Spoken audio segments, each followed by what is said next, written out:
સુપ્રભાત, good morning. આપણે જોઈ રહ્યા હતા આપણો પાઠ 9 ચેપ્ટર 9 ઉપકારસ્તુ કર્તવ્ય. ઉપકાર વડે હણી નાખવો એવું આપણા પાઠનું શીર્ષક છે. આપણે વાત કરી હતી કે ભાઈ પ્રસ્તુત જે પાઠ છે એ મૃચ્છકટિક એવું શૂદ્રકનું જે રૂપક છે, જે નાટક છે, એમાંથી નાટ્યાંશ લેવામાં આવ્યો છે. મૃચ્છકટિક માટીનું ગાડું એટલે ગ્રંથ છે, ખૂબ સરસ છે, એની સ્ટોરી ખૂબ સરસ છે. શૂદ્રકે પોતાની કલ્પનાઓ દ્વારા આ નાટક તૈયાર કર્યું છે, છતાં પણ એની જે કથા છે, જે સ્ટોરી છે, એ આપણને સૌને સાંભળવી ગમે તેવી રસપ્રદ છે. મૃચ્છકટિકનો નાયક હીરો ચારુદત્ત છે, જે પહેલાં ધનિક હતો, પૈસાદાર હતો, પણ પરિસ્થિતિ બદલાતા ગરીબ બને છે. દોષી પણ સાબિત થાય છે, સજા પણ ફરમાવવામાં આવે છે, પણ સમય પલટો થાય છે અને બધું બદલાઈ જાય છે અને ચારુદત્ત રાજા બને છે. વાર્તાની હિરોઈન નાયિકા છે વસંત સેન, જે ગણિકા છે, જે રાજા મહારાજાઓને ત્યાં નૃત્ય સંગીત રજૂ કરે છે, પ્રસ્તુત કરે છે. ધનવાન છે, ધનિક છે. આ ચારુદત્ત અને ગણિકા એમના પ્રણયની કથા, એમની પ્રેમગાથા શૂદ્રકે પ્રસ્તુત કરી છે. આ જે મૃચ્છકટિક છે એમાં 10 પ્રકરણ છે, અંક છે, અને એના 10મા અંકમાંથી આપણને અહીંયા એક નાનકડો નાટ્યાંશ પ્રસંગ છે એ પ્રસ્તુત કર્યો છે. અત્યારે જે રાજા છે એનો સાળો છે શકાર. આમ તો એનું નામ સકાર છે, પણ એ શનું ઉચ્ચારણ કરે છે એટલે શકાર એવું નામ પડી ગયું છે. એ શકાર છે, ખૂબ લુચ્ચો છે, અભિમાની પણ છે, અને એનો બનેલ તો આ જો શકાર છે એને પણ વસંત સેના ગમે છે. વસંત સેનાને મેળવવા માટે એ ઘણા બધા પ્રયાસો કરે છે, ઘણા બધા કાવતરા કરે છે, પણ એ નિષ્ફળ રહે છે અને અંતે એ વસંત સેનાને મારી નાખવાનો પ્રયાસ કરે છે. વસંત સેનાને ગુંગળાવી એનું મોઢું દાબી દે છે અને વસંત સેના બેહોશ જેમ થઈ જાય એટલે એને એવું લાગે છે કે વસંત સેના મરી ગઈ છે. એટલે વસંત સેનાને ચારુદત્તના ગાડામાં સંતાડી દે છે. ઘણી બધી સ્ટોરી છે અંદર આગળ, એમાં આવી રીતે આવે છે કે વસંત સેનાને ચારુદત્તના ગાડામાં સંતાડી દે છે અને બધાને કહે છે કે ચારુદત્તે વસંત સેનાને મારી કાઢી એની હત્યા કરી છે. ચારુદત્તના ગાડામાંથી વસંત સેનાને જોઈને બધા એને દોષી ઠેરાવે છે. એને સજા, ફાંસીની સજા પણ જાહેર થઈ જાય છે. પણ ચારુદત્તને સજા મળે, ફાંસી આપવામાં આવે એ પહેલાં વસંત સેના જીવતી નીકળે છે અને એ બધી હકીકત છે એ જણાવે છે. બીજી બાજુ ચારુદત્ત છે એ દોષીમાંથી રાજા બને છે અને શકાર ગુનેગાર છે એ સાબિત થાય છે. હવે શકારે જે કૃત્યો કર્યા છે, લોકોને હેરાન કર્યા છે, પીડા આપી છે, એને ઘણા બધા અપરાધો કર્યા છે, હવે એને સજા આપવાનો સમય થયો છે. એ ગુનેગાર તરીકે બંદી બની ગયો છે અને એને સજા શું આપવી એ નક્કી કરવા માટે બધા ભેગા થયા છે. નગરજનો પણ હાજર થયા છે અને શકારને કઈ સજા આપવી એ પ્રસંગ આપણા પ્રસ્તુત પાઠમાં આપ્યો છે. આપણે વિસ્તારપૂર્વક એ સમજૂતીમાં પણ જોયું હતું કે ભાઈ કઈ રીતે શકાર છે એ આવે છે નગરના લોકો અને મારી કાઢવા માટે કહે છે, એમ કહે છે કે અમને સોંપી દો, અમે બધા મારી કાઢશું. ઘણી બધી એવી ચર્ચાઓ થાય છે. શકાર છે એ બધી બાજુ જોવે છે કે અહીંયા તો બધા ત્યારે જે રાજા છે એના માણસો, એટલે કે ચારુદત્તના બધા એના તરફી માણસો છે, તો હું કોની પાસે જઈ અને માફી માંગું અથવા તો કહું કે ભાઈ મને છોડી દો, મને કોઈ સજા ન આપો અથવા તો મને નાની સજા આપો, કોઈ મૃત્યુદંડ ન આપો એમ. એટલે આવી રીતે છે એ શકાર વિચારે છે અને પછી અંતે એને થાય છે કે ભાઈ હું એવા વ્યક્તિ પાસે જાઉં કે જે શરણે આવેલા, મદદ માંગવા આવેલા હોય એની મદદ કરે. અને આમ વિચારી શકાર છે એ ચારુદત્ત પાસે જઈ એના પગમાં પડી અને આજીજી કરે છે અને વિનવણી કરે છે કે તમે તો શરણે આવેલા પ્રત્યે સ્નેહાળ છો, દયા ભાવનાવાળા છો, તમે મને બચાવો, હું ફરીવાર આવું કાર્ય નહીં કરું. નગરના જનો માનતા નથી, સજા આપવા માટે કહે છે. શર્વિલક જે ચારુદત્તનો મિત્ર છે અને મંત્રી છે એ સૈનિકોને આજ્ઞા કરે છે કે આ વ્યક્તિને, આ શકારને ચારુદત્ત પાસેથી દૂર કરવામાં આવે. અને વારંવાર શકાર છે એ ચારુદત્તના પગે પડીને એને માફ કરવા માટે કહે છે. ચારુદત્ત તો સજ્જન છે, દયાવાન છે, સ્નેહાળ છે. એ શકારની હાલત જોઈ અને દયા અનુભવે છે, અનુકંપા અનુભવે છે અને મંત્રીને પૂછે છે કે શું હું કહું તે કરવામાં આવશે? એટલે શર્વિલક કહે છે કે એમાં કોઈ શંકા છે, તમને કોઈ ડાઉટ છે કે ભાઈ તમે કહો એ ન કરવામાં આવે, તમે રાજા છો, તમે જે આજ્ઞા આપો તે પાલન કરવામાં આવશે. એમ કહે છે કે આ શકારને કઈ સજા કરવી છે એ તમે ખાલી કહો, તમે કહો તો મજબૂત દોરડાથી બાંધીને ખેંચવામાં આવે, આ કૂતરાઓને સોંપી દઈએ એટલે એને ફાડી ખાય, અથવા એને શૂળી પર ચડાવીએ, અથવા તો એને કરવત વડે વેડાવી, કઈ સજા આપવી જોઈએ એમ શર્વિલક વારંવાર પૂછે છે. પણ ચારુદત્તનું મન માનતું નથી અને એક બાજુ શકાર છે એ પણ પોતાના પ્રાણ બચાવવા માટે આજીજી કરે છે.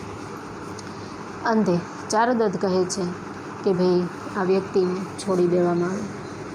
શર્વિલકને નવાઈ લાગે છે કે શા માટે, કેમ છોડી દેવામાં આવે? એટલે ચારુદત્ત કહે છે કે જે શરણે આવે છે, ગમે એવો દોષી ગુનેગાર હોય, શત્રુ હોય, પણ એ જો શરણે આવી અને મદદ માંગે તો એને મારવામાં. ચારુદત્ત કહે છે કે ગમે એવો દોષી ગુનેગાર શત્રુ પણ જો શરણે આવે તો એને એના ઉપર હથિયાર શસ્ત્ર ન ઉઠાવવા જોઈએ. એટલે શર્વિલક કહે છે કે તો પછી આપણે એને કૂતરાઓને સોંપી દઈએ અથવા શૂળી ઉપર ચડાવી દઈએ, એટલે આપણે શસ્ત્ર ઉઠાવવાની જરૂર ન રહે. એટલે શર્વિલકને સમજાવે છે ચારુદત્ત કે ના, એવી રીતે નહીં, પણ એને મુક્ત કરી દેવામાં આવે, છોડી દેવામાં આવે અને ઉપકાર વડે હણવામાં આવે. અને વાત સાંભળીને શર્વિલકને સમજાઈ જાય છે, એટલે એ સૈનિકોને આજ્ઞા કરે છે કે એને છોડી દે. બીજી તરફ શકાર છે એ તો ખુશ અને પ્રસન્ન થતો કે છે, ઉછળવા લાગે છે કે મને મુક્ત કરી દેવામાં આવ્યો, મને છોડી દેવામાં આવ્યો. પણ એ જાણતો નથી કે એના ઉપર જે આ ઉપકાર કરવામાં આવ્યો છે, એને વગર સજાએ છોડી દેવામાં આવ્યો છે, એ જ એના માટે સૌથી મોટી સજા બનવાની છે. હવે લોકો એનો ધિક્કાર કરશે, એનો તિરસ્કાર કરશે, કોઈને બોલાવશે નહીં, કોઈની સાથે કોઈ સંબંધ, કોઈ વ્યવહાર નહીં રાખે. એકલો અટુલો ભટકતો એ વ્યક્તિ છે, એની ખરેખર ખૂબ જ દયનીય દશા થવાની છે. અને ઉપકાર વડે એને હણવામાં આવ્યો છે, એ સજા એના કરતાં એને એવું જ અહેસાસ થશે કે ભાઈ આના કરતાં તો મને મોત અથવા તો ફાંસી આપવામાં આવ્યું હતું તો એ સારું હતું.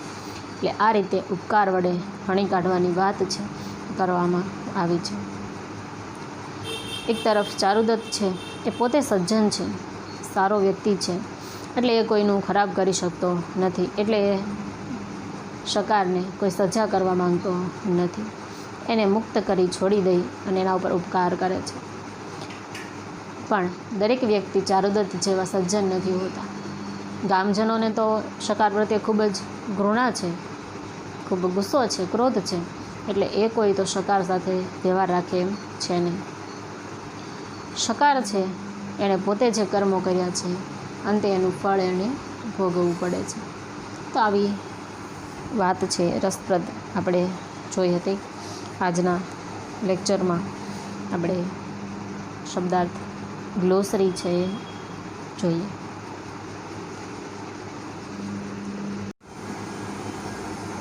ચેપ્ટર 9 ઉપકારસ્તુ કર્તવ્ય. Obligation says duty. ગ્લોસરી જોઈએ. નેપથ્ય behind the curtain. રાષ્ટ્રીયશ્યાલકः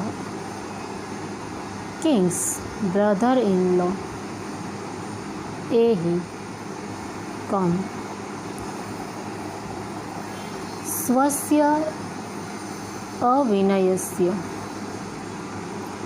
of your own crime. Ravishati enters. पुरुषे अधिष्ठितः protected by man. पश्चात बाहुबद्धः with hands tied to the back. दिशा अवलोक्य looking to the quarters. समन्ततः on all sides.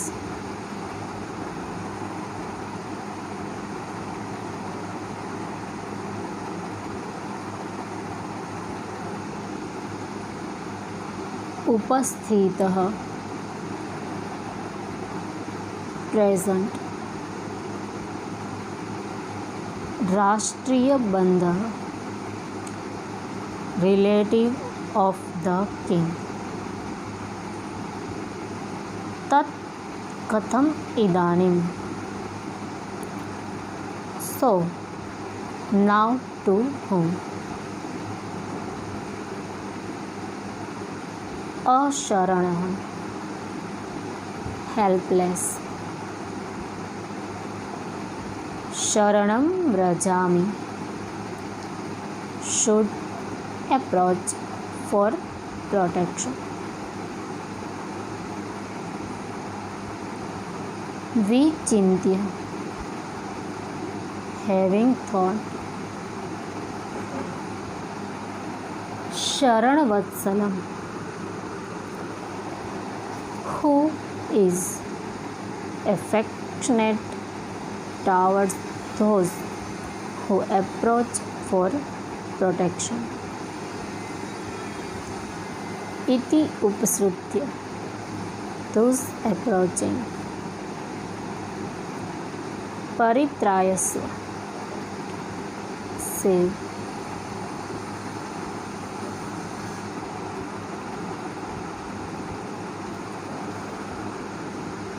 पादयोः पतति falls at the feet. Much leave. व्यापादयामः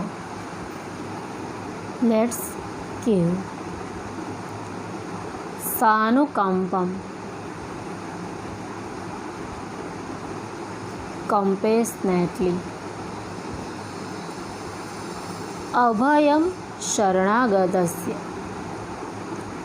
freedom from fear to the one who has approached for protection.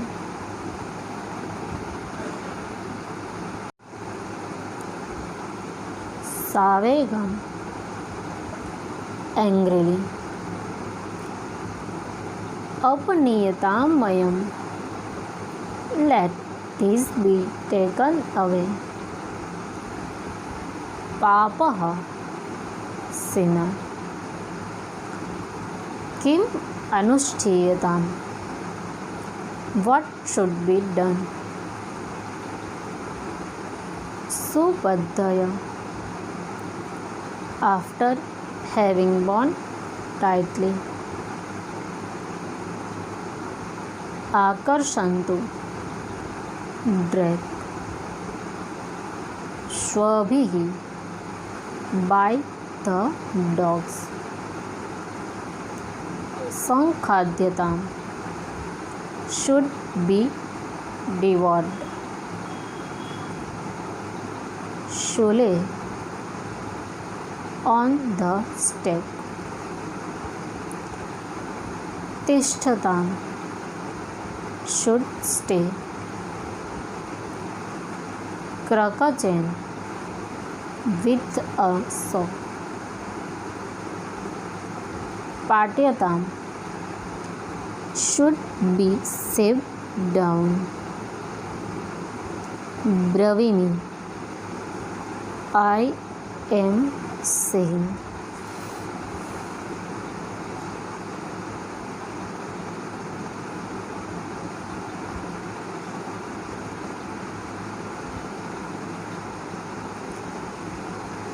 Kriyate, to be done. Sandeha, doubt. Bhattara, master, honor. Sharanagataha, one who has come seeking protection. Pauraha, people living in the city. Citizens. Vyapadayat, kill. Jivyate, is kept alive. Apnayat, take away.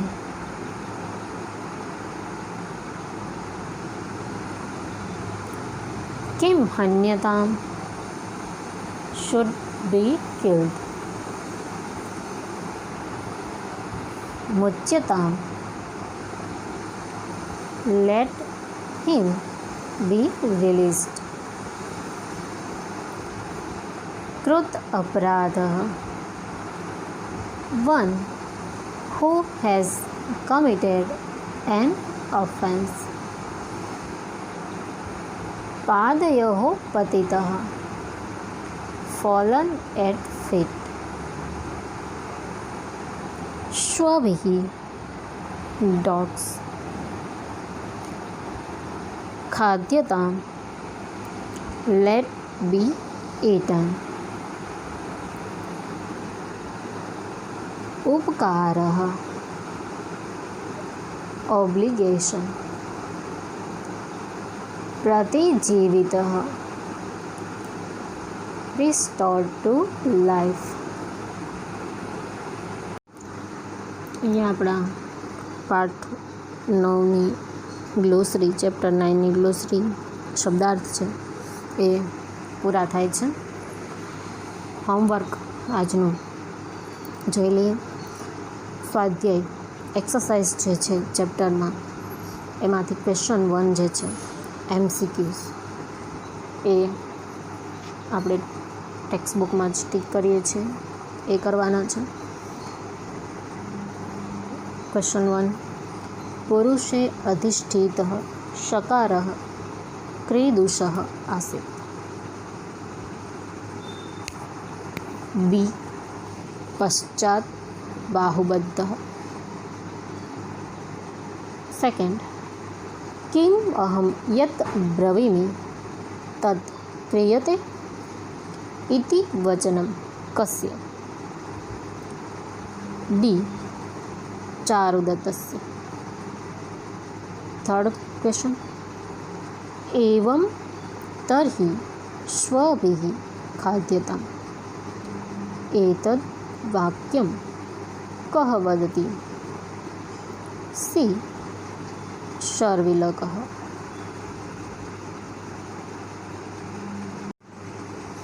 Question 4, શકારઃ આશ્ચર્યમ ખાલી જગ્યા અસ્તિ.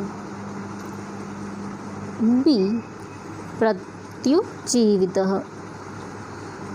Next question, કહ ખાલી જગ્યા સંદેહ C અત્ર. Question 6 સહ ખાલી જગ્યા સહ નિર્ગચ્છતિ.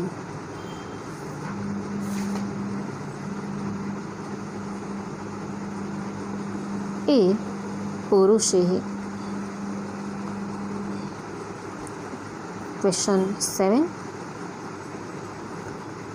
શર્વિલક ખાલી જગ્યા પ્રતિ પશ્યતિ. બી ચારુદત્તમ. क्वेश्चन 8 यदि एवं खाली जग्या स्वभिः खाद्यता.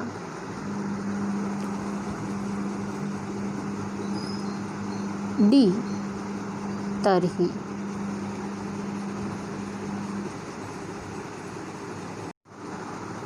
सेकंड क्वेश्चन जे छे प्रश्न 2 એ સમાસના પ્રકાર લખવો છે, પણ આપણે હજી ગ્રામરમાં એ ટોપિક જે સમાસવાળો ટોપિક છે એ ચાલ્યો નથી, એ બાકી છે, એટલે એ અત્યારે આપણે કરતા નથી. આગળનો ક્વેશ્ચન 3 સંસ્કૃત ક્વેશ્ચન આન્સર છે, તો એ ફેરબુકમાં લખવાનો છે. 4 ક્વેશ્ચન છે. શકારઃ ચારુદત્તમ ઉપસૃત્ય किं कथयति. सेकंड क्वेश्चन नेपथ्ये पौराः किं कथयन्ति. थर्ड क्वेश्चन कृत अपराधः शत्रुः यदि शरणम् उपेत्य पादयोः पतति तदा किं करणीयम्. फोर्थ क्वेश्चन उपकारेण कह हतः. 4 आंसर છે આપણા ચેપ્ટરમાં છે જ ટેક્સ્ટમાં, એટલે સહેજ તમે ધ્યાનથી જોશો એટલે જવાબ મળી રહેશે. આગળનો ક્વેશ્ચન જે છે ક્વેશ્ચન 4 રિક્ત સ્થાન પૂરી, એટલે અમુક શબ્દો આપ્યા છે અને અમુક બ્લેન્ક્સ આપી છે, એ પૂરી કરવાની છે. જો તમે વાંચો શબ્દ એટલે આ ખબર પડશે કે રૂપેણ, અભ્યામ, એહી, સ્ય, મ, તો આ બધા શબ્દો છે એ શેમાં આવે છે? વિભક્તિમાં. વિભક્તિના પ્રત્યયો. એ વિભક્તિનો ટોપિક છે એ આપણે ચાલી ગયો છે. વિભક્તિનો ટેબલમાં પહેલાં તમારે શબ્દ છે આ શબ્દ જોવાનું, એનો ગુજરાતી શબ્દ છે એ શબ્દાર્થમાં ટિપ્પણીમાં આપેલા છે એમાં જોવાનું, એટલે તમને ખ્યાલ આવી જશે કે શબ્દનો ગુજરાતી અર્થ શું થાય છે, અથવા તો પુલ્લિંગ છે કે સ્ત્રીલિંગ. ટિપ્પણીમાં શબ્દો આપ્યા છે એમાં લખેલું છે નામ, પછી પુલ્લિંગ, સ્ત્રીલિંગ અથવા નપુંસકલિંગ, એ જોવાનું અને એનો કારાંત જોવાનું. જેમ કે પુરુષેણ તો પુરુષ, તો પુરુષ અકારાંત પુલ્લિંગ. અકારાંત પુલ્લિંગના ટેબલમાં પુરુષેણ લાઈન જોવાની, એટલે તરત એમાં પછી અભ્યામ ને એહે એ શબ્દો મળી રહેશે. એવી જ રીતે પાપસ્ય તો મૂળ શબ્દ પાપ. અકારાંત પાપ કેવું? તો અકારાંત નપુંસકલિંગ. એટલે સ્ય જે લાઈનમાં આવે છે એના દ્વિવચન બહુવચન લખવાના. આવી જ રીતે આર્ય ચારુદત્ત અને મુક્ત એ શબ્દો ગોતવાના. એટલે વિભક્તિના ટેબલ અને ટેક્સ્ટ બુક બંને સાથે રાખી એના જવાબ છે લખવાના રહેશે. આ ક્વેશ્ચન છે એ ગ્રામર પાર્ટ જે છે, ગ્રામરની બુક અલગ કરી હોય તો અલગ અને અલગ પાર્ટ કર્યો હોય તો અલગ, એમાં પણ ગ્રામર વિભાગમાં આ ટોપિક, આ જે ક્વેશ્ચન 4 છે એ લખવાનો છે. લાસ્ટ ક્વેશ્ચન છે ક્વેશ્ચન 5 ક્વેશ્ચન આન્સર.